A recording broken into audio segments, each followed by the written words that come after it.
দেখেছে ভিডিওতে যে এইভাবে ভাপা পিঠা করা যায়। আমি এই তেল বাটিগুলোর মধ্যে কিন্তু তেল ব্রাশ করে নিয়েছি। মানে এইভাবে ভাপা পিঠা নাকি করা যায়, মানে সুজি দিয়ে আর কি, চালের গুঁড়ো ছাড়া। মানে আমি দেখছিলাম, ও দেখেছে ভিডিওটা, ফেসবুকে এসেছিলো।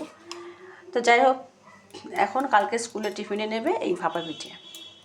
তা আমাকে বলছে, আর তার মধ্যে একটু কিশমিশও দিয়েছিল। সেই জন্য দেখুন কীভাবে করছি জিনিসটা।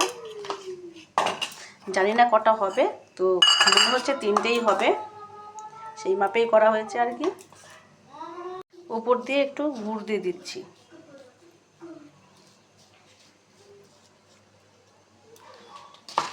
গুড়টাকে একটু গ্রেট করে নিয়েছিলাম, সেটাকে দিয়ে দিচ্ছি।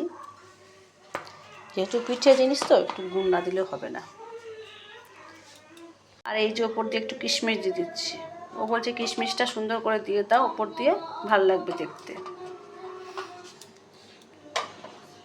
বাচ্চা মানুষ চেয়েছে, যাই হোক দিয়ে দিচ্ছি, খেতে চেয়েছে। কতটা খাবে জানি না, এখন কীরকম হবে সেটাও বলতে পারছি না, তবুও দিয়ে দিলাম এরকম আর কি, মুখে পড়লে ভালো লাগবে। আর এই যে একটু গরম জল হয়ে গেছে, একটু স্ট্যান্ড বসিয়ে দিলাম, এবার থালাটার মধ্যে বসিয়ে দেবো। এই দেখুন বন্ধুরা, কি সুন্দর হয়ে গেছে। আমার ছোট ছেলে বলছে হ্যাপি বার্থডে টু, মানে কেকটা কাটবো তো ওই জন্য। কেক নয়, সরি, এটা হচ্ছে ভাপা পিঠে হয়েছে সুজি দিয়ে। এই দেখুন কি সুন্দর উঠে আসছে।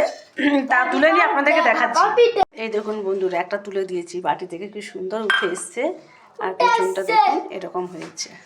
এটা সুজি দিয়ে হয়েছে কিন্তু ভাপা পিঠে, সুজি।